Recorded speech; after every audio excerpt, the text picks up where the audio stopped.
नमस्कार दोस्तों, आज हम बात करेंगे अपने मूल स्वरूप को लेकर कि हमारा मूल स्वरूप क्या है। जैसा कि सभी संतों ने बोला कि भैया हमारा जो मूल स्वरूप है वो है शब्द। ये चीज़ें उनकी वाणियाँ जो हैं उनसे हमको पता चलता है। जैसे संत नानक देव जी हैं, रविदास जी हैं, कबीर जी हैं, मीराबाई है, सहजो बाई है, गरीबदास जी हैं, दादू दयाल जी हैं। ये सभी संत हैं। इन सभी ने एक निचोड़ हमारे सामने रख दिया कि हमारा जो स्वरूप है वो शब्द स्वरूप है, जिसमें नानक देव जी कहते हैं कि पवन आरंभ सतगुरु मति वेला, शब्द गुरु सूरत धुन चेला।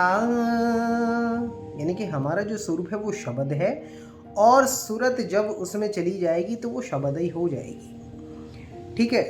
अब हमें वाणियों से भी पता चलता है और जब आप इसको अपने अनुभव में लेकर आएंगे तब भी आपको पता चलता है कि असली जो स्वरूप है हमारा, नकली नहीं, नकली स्वरूप के नाम पर लोगों ने बहुत सारी भ्रमणाएं जो फैला दी हैं वो अलग अलग हैं। जैसे हम निराकार अवस्था में हैं, हम साकार हैं और आत्मा जो है वो लाइट है। इस प्रकार की जो भ्रमणा है वो बात की बात है। खैर, तो अभी हम बात करते हैं हमारा जो स्वरूप है वो शब्द स्वरूप है। ये हम अच्छे से वाणियों में पढ़ कर समझ भी चुके हैं और जब आप इसको अनुभव में लेकर आएंगे तब आपको यही मिलेगा, अंत में इसके अलावा कुछ नहीं मिलेगा। लेकिन अब लोगों को ना जाने कुछ देखने की चाह ऐसी लग गई है कि भैया उनको परमात्मा तो चाहिए लेकिन उनको वो शब्द वाला नहीं चाहिए। उनको कौन सा परमात्मा चाहिए? जो संतों ने बताया वो तो शब्द बोला कि हमारा स्वरूप परमात्मा का स्वरूप, आत्मा का स्वरूप कह लो, निज स्वरूप कह लो, उसको शब्द बोला गया। उन सभी संतों ने बोला कि वो शब्द स्वरूप है। अब हम इनको शब्द स्वरूप तो चाहिए लेकिन इनको उसके अंदर कुछ देखना है। ये उसके अंदर कुछ देखना चाहते हैं। यानी कि जैसे संतों ने बोला कि शब्द बिना सुरत आंधेरी, कहो कहाँ को जाए और द्वार ना पावे शब्द का, फिर भटका खाए। यानी कि जब तक हमें वो शब्द अवस्था नहीं मिल जाएगी ये जीव जो है भटकता ही रहेगा। अब लोग क्या करते हैं, उनको शब्द अवस्था तो चाहिए लेकिन उनको देखने दिखाने वाला सिस्टम चाहिए, क्योंकि वाणियों में बहुत सी जगह पर नैन शब्द का इस्तेमाल होता है, आँख शब्द का इस्तेमाल होता है।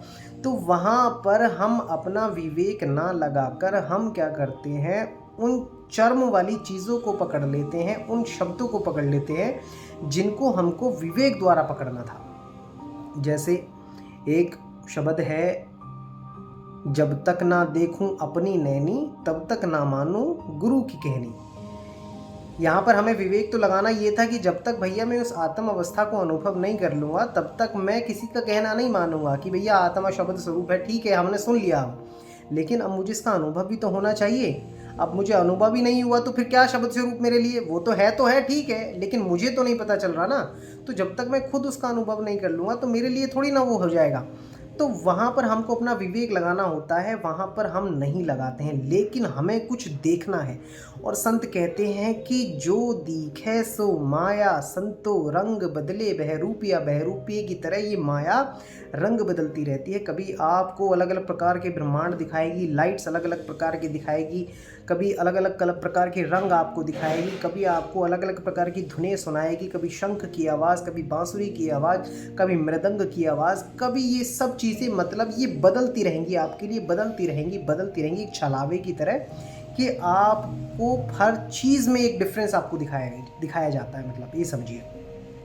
तो जो भी दिखता है उसके लिए विजुअल होना जरूरी है। अब ये जितने भी लोग हैं जो देखना चाहते हैं परमात्मा को, तो भैया संतों ने देखने दिखाने की वस्तु को सदा मना किया है कि जो भी हम देखते हैं वो सब माया का ही रूप होता है। हमारा जो स्वरूप है वो शब्द स्वरूप है, क्योंकि हमें शब्द में ही जाना है अंत समय में। तो हम पहले देखकर कौन सा ऐसा तीर मार देंगे, कौन सी ऐसी हम पहाड़ तोड़ देंगे जो हमें पहले दिखना चाहिए।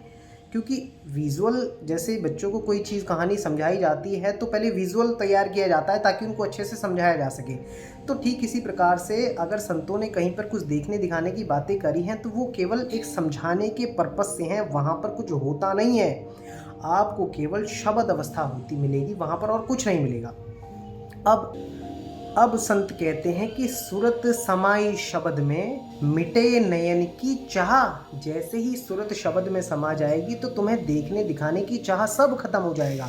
जो कुछ दिखे रूप में सो जानो माया, यानी कि जो भी कुछ तुमको दिखाई देता है वो सब माया है। तो समझाते हैं कि भैया हमको अगर कुछ भी देखने की चाह रहती है हमारे अंदर कि हमें परमात्मा दिखाई देगा, चलो हम जैसे देखना क्या चाहते हैं, संतों ने तो बोल दिया कि भैया हमारा जो स्वरूप है वो अखंड नाद है, अखंड धुन है। अब आप धुन के अंदर क्या देखना चाहते हैं? जैसे मान लीजिए आपके सामने कोई गिटार बजा दे, कोई सारंगी बजा दे, मेरे ही शब्दों को ले लीजिए आप, मैं जो बोल रहा हूँ क्या ये आपको दिखाई दे रहे हैं इनको? हालांकि ये एक ध्वनि है, ये केवल एक एग्जाम्पल है, इसको हकीकत से ना जोड़ें। तो आपको क्या वो ध्वनियाँ दिखाई देंगी? उन ध्वनियों के अंदर आप कुछ देखना चाहते हैं। जो आपका स्वरूप है वो एक शब्द स्वरूप है। संतों ने बोला हमारा जो असली स्वरूप है वो शब्द स्वरूप है। अब क्या हमको उसके अंदर कुछ देखना है? अब अगर अंदर हमें कुछ देखना है तो भैया वो तो मूवमेंट में आएगा। अब जहाँ पर मूवमेंट है तो वहाँ पर भैया अचल अवस्था नहीं होती है। संत कहते हैं सतगुरु के लक्षण कहूँ अचल विहंगम चाल, और हमें अमरापुर ले गया ज्ञान रतन सिर खाल। यानी कि हमारा जो स्वरूप है वो अचल कर देगा हमको। हम जो देख रहे हैं, कहीं जा रहे हैं, अभी तो ये स्थूल दृष्टि से हमको दिखाई दे रहा है। अब मान लीजिए हम शरीरों से निकलकर बाहर चले गए, हम सूक्ष्म शरीरों में चले गए, तब भी हमको सूक्ष्म शरीरों से तो कुछ ना कुछ दिखाई देगा। तो वहाँ पर भी शरीर मौजूद है, वहाँ पर भी आप गति में हैं, आप मूवमेंट में हैं, यानी कि समय के अंदर आप घूम रहे हैं। इस बात को अच्छे से जहन में उतार लीजिए, क्योंकि जो भी हम देखते हैं वो सब माया के अंदर आता है भैया, वो एग्जिस्टेंस में नहीं है। इसको आप अच्छे से समझिए। शब्द के ऊपर तो बहुत सारे संतों ने दोहे बोले हैं जिसको हमको समझना चाहिए, क्योंकि मूल स्वरूप क्या है? शब्द है ना। जब सूरत समाई शब्द में वाको काल ना खाए, जब आपकी सूरत शब्द में समा गई तो वो शब्द ही हो गई। अब शब्द कुछ देखेगा, आप ये कहना चाहते हैं कि अब शब्द देखेगा, कुछ शब्द देखेगा। भैया कितने खंड ब्रह्मांड पैदा कर दिए हैं मैंने, कितने सारे लोकांतर बना दिए हैं, क्या यहाँ पर हमारी बुद्धि काम नहीं करती है? अब देखो, हमने कहा ना कि जैसे ये जहाँ पर नैन शब्द आ जाता है तो वहाँ पर ये लोग देखने दिखाने की बातें करते हैं। अब मैं कुछ ऐसे दोहे बोलता हूँ जहाँ पर शब्दों का तो इस्तेमाल होता है लेकिन उनका मतलब वो नहीं होता। जैसे मेरे सतगुरु ने पकड़ी बाहाँ, नहीं तो मैं बह जाता। अब सतगुरु तो शब्द गुरु है और तो कोई सतगुरु तो है नहीं, और बाहाँ का मतलब बाजू हो गई। भैया मैं बह रहा था, कहाँ बह रहा था? नदी में। बहना तो किस में है? पानी में ही तो कोई बहेगा। यहाँ पर हम विवेक हमारा बिल्कुल सही से काम करता है कि नहीं नहीं नहीं, यहाँ पर इसका मतलब है कि मेरे सतगुरु ने मुझे, मेरी सूरत को पकड़ लिया है। अब नहीं तो मैं 84 की धार में बह जाता, नहीं तो मैं जन्म और मरण के चक्र में बह जा रहा था। यहाँ पर हमारा विवेक बिल्कुल परफेक्ट काम करेगा।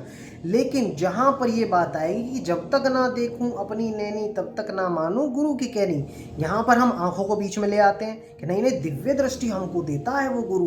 अरे भाई, यहाँ पर भी तो हम विवेक लगा सकते हैं कि जब तक वो गुरु ने मुझे अनुभव नहीं करवा दिया शब्द गुरु का, तब तक मैं कैसे समझूं कि शब्द अवस्था होती है। अब जैसे मैं आपसे कहता हूँ, मान लीजिए कि भैया आपने मेरी आंखें खोल दी हैं, ये बात बोलकर। अब आंख तो मेरी पहले से ही खुली हुई है, अब बंद तो थी नहीं, आपने पकड़ के ऐसा तो नहीं कर दिया मेरे लिए।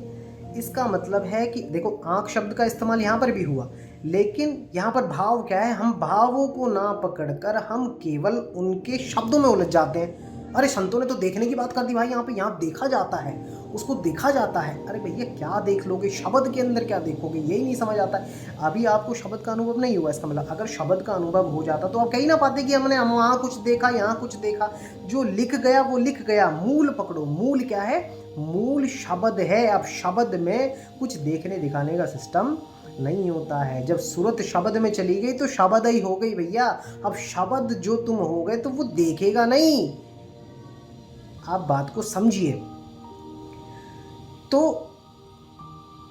जहां पर नैन शब्द का इस्तेमाल होता है वहां पर हमको विवेक लगाना है, अच्छे से समझना है। जहां पर लखने का शब्द का इस्तेमाल होता है वहां पर मतलब समझना होता है, किसी चीज़ को जानना होता है। वहाँ पर देखने की चीज़ें नहीं होती हैं। हम देखने के चक्कर में अगर उलझ कर रह गए तो यकीन मानो हमको इस 84 से कोई नहीं बचा सकता है, क्योंकि जब तक ये दृष्टा मौजूद रहेगा तब तक ये जन्म और मरण के चक्र में भटकता ही रहेगा, भटकता ही रहेगा। और जब तक आप कुछ देखेंगे आप दृष्टा रूप से कभी गायब भी नहीं हो पाएंगे। आप आज इस बात को आज मान लो, नहीं तो जब आपका अंतिम सांस आएगा तब आपको खुद ही पता चल जाएगा कि किस द्वार से आपको फेंका जा रहा है और कौन सी योनि में आप जाके गधे कुत्ते घोड़े बन जाएंगे। फिर नहीं वहाँ चलेगी कि हमने तो प्रकाश देख लिया, हमने तो लाल रंग का प्रकाश देख लिया, कि सफ़ेद रूप देख लिया, कि हंस वहाँ पर चल रहा है, वहाँ पर सतलोक में हम जा रहे हैं, हम तो नाभि में ध्यान। ये सब यहीं रह जाएगा भाई, वहाँ पर कुछ नहीं ले जा पाओगे आप। संत कहते हैं कि पंडित मिथ्या करो विचारा, ना वहाँ सृष्टि नहीं है जो हम कुछ देखेंगे, वहाँ कुछ देखने दिखाने वाली चीज़ें नहीं है, ना वहाँ सृष्टि ना सृजनहारा, वहाँ पे सृजनहार भी नहीं है। अब देखो एक शब्द मैं और बोलता हूँ। संत कहते हैं फूटी आंख विवेक की और अंधा है जगदीश, चंपाकली को 500 और मनीराम को 30। ये लास्ट वाली लाइन बाद में डिस्कस करेंगे फिर कभी। लेकिन यहाँ पर क्या मतलब बनता है कि फूटी आंख विवेक की, यानी कि आपकी जो विवेक है वो फूट गया है। फूटना मतलब ये आंखें नहीं फूट गई हैं आपकी, यहाँ पे आंख शब्द का तो इस्तेमाल हो रहा है, लेकिन हमने ये तो ना इसमें समझा कि भैया यहाँ पे हमारी आंखें फूट गई हैं। यहाँ पर हमारे विवेक ने प्रॉपर काम किया कि यहाँ पर बोला गया है कि यानी कि हमें समझ नहीं आ रहा है, हमारा जो विवेक है वो मर गया है। और अंधा है जगदीश, जो परमात्मा वो अंधा बोल दिया यहाँ तो कि भैया वो तो अंधा है। और चंपाकली को 500 मनीराम को 30। इसके पीछे बहुत लंबी स्टोरी है, लेकिन भाव मेरा ये है कि यहाँ पर हम समझें कि जहाँ पर इन शब्दों का आँख का, कान का, नाक का श्रवण करना, इन सब चीज़ों का इस्तेमाल अगर होता भी है तो वहाँ पर संतों का उद्देश्य आपको कुछ और समझाना होता है, लेकिन हम शब्दों को पकड़ कर बैठ जाते हैं। तो भैया हमको सभी को एक आंख से देखना चाहिए। अब एक आंख का मतलब ये नहीं कि एक आंख बंद कर दी और मैं सबको एक आंख से देखता रहूं, नहीं, इसका मतलब है सभी को समान देखना है। तो आंख शब्द का मतलब सिर्फ वो देखने वाली चीज़ नहीं है, वहाँ पर हमें अपना विवेक लगाना है, बुद्धि लगानी है, उसको समझना है कि वहाँ पर उसका अर्थ है समझना, उसको जानना, उसको पहचानना। तो आप शब्दों के जंजाल में ना उलझें, सीधा मूल को पकड़ें कि मूल क्या है। मूल जो है शब्द है, और इस सूरत को उस शब्द में जाना है। सूरत समाए शब्द में, वाको काल न खाए, जाप मरे यजपा मरे, अनहद भी मर जाए। इस बात को अच्छे से समझ लो भाई।